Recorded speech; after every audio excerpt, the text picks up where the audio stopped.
So PlayStation Now was a thing. And now I can collect my world record for longest time spent talking about PlayStation Now. If you haven't heard already, PlayStation is revamping its PlayStation Plus service to include a new tier called PlayStation Plus Premium. For twice the price of normal PlayStation Plus, you'll be able to play 400 PS4 and 5 games, along with 300 older titles from every other PlayStation console, except the PS Vita.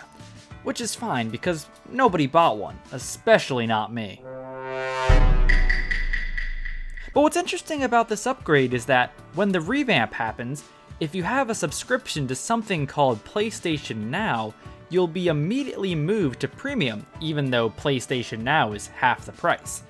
So I did the sensible thing and bought 2 years worth of a dying service I never wanted in the hopes that whatever replaces it is better. Capitalism is a bitch. But in the meantime, before this service is pulled behind the shed by Sony, I wanted to check out PlayStation Now and see what this little known app can do. So, for those not in the know, PlayStation Now is essentially Sony's Netflix for games, so a streaming service with some 800 PlayStation titles. It released in 2014 for PS3, PS Vita, and Sony brand TVs. This is where the problems start. PS Now was originally only able to stream PS3 games, so for the entire first year of its run, you were paying a monthly subscription fee to play PS3 games on your PS3. Of course, PS4 support came after the first year, but it's strange that it took them so long. Another problem was the original pricing model. You couldn't just pay a subscription fee and gain access to all these games. You had to rent them individually. The general rates were $3 for 4 hours, $6 for a week, $8 for a month, and $15 for 3 months. No buying the games outright, no monthly fee, just rentals. This sucks. Why would I want to pay $3 to play 4 hours of a game? I would just spend the whole time looking at the clock, making sure to get my money's worth, because after that time runs out, you have to either pay to extend your playtime or just not play it anymore, making your 4 hours of progress go to waste. You could make the argument that you could only pay a few bucks to try a game out instead of paying full price, but that's what free demos are for. And considering that most of these games were really cheap used on PS3, you might as well just buy them on PS3. Fortunately, this model didn't last long, and it soon switched to $60 per year, which I think is a pretty fair Netflix tier price point.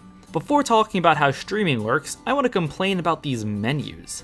Sony, in their infinite wisdom, has decided not to include a search bar in the PS Now app.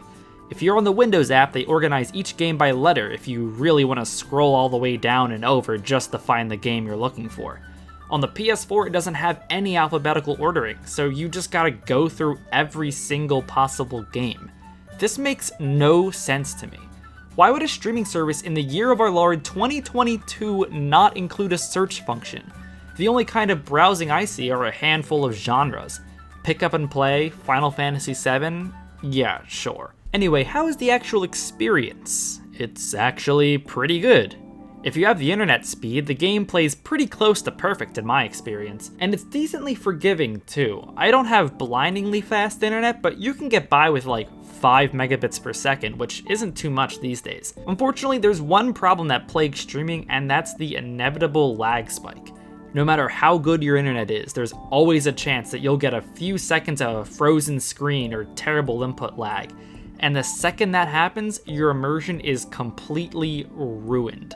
And it can happen anywhere, from a quiet, peaceful moment to the heat of battle. You're at the mercy of your internet connection. At any moment, your game could just cut out and crash, causing you to lose any unsaved data.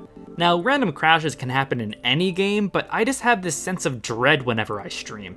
My connection is decent, but not perfect, and it looms over every session.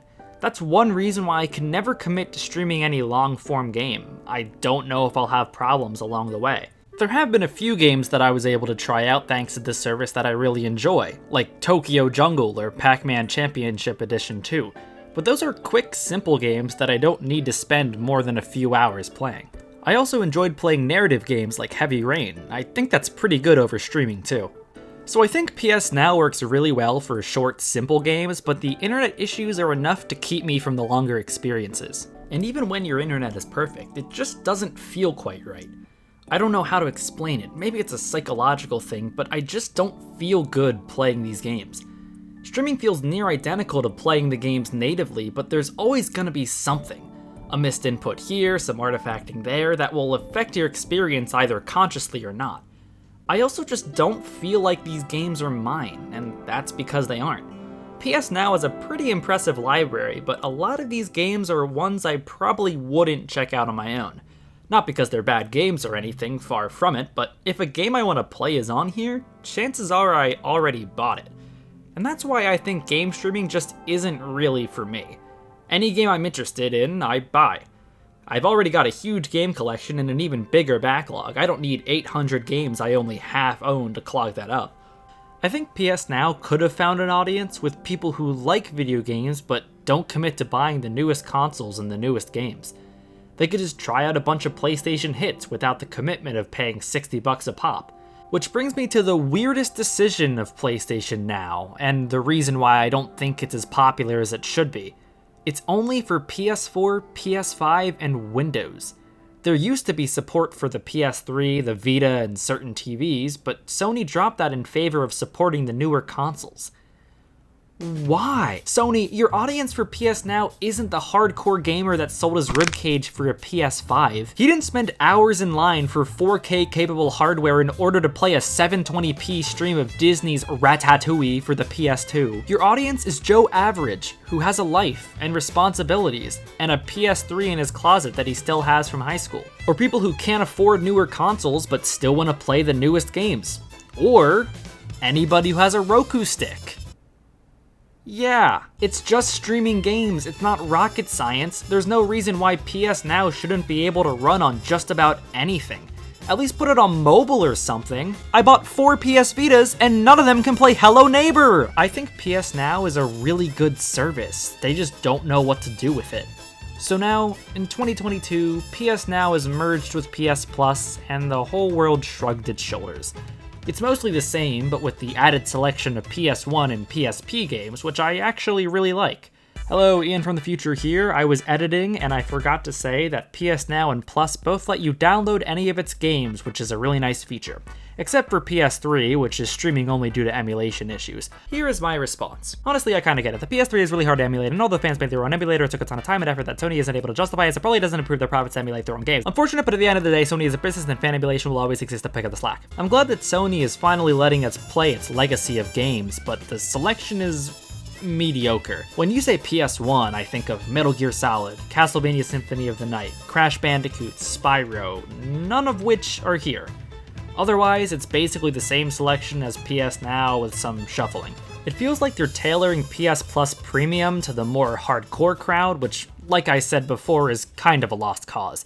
But that's a topic for another video. What did you think of PS Now? Did you actually use it? I'm really interested to see what people say, because PS Now isn't discussed all too much.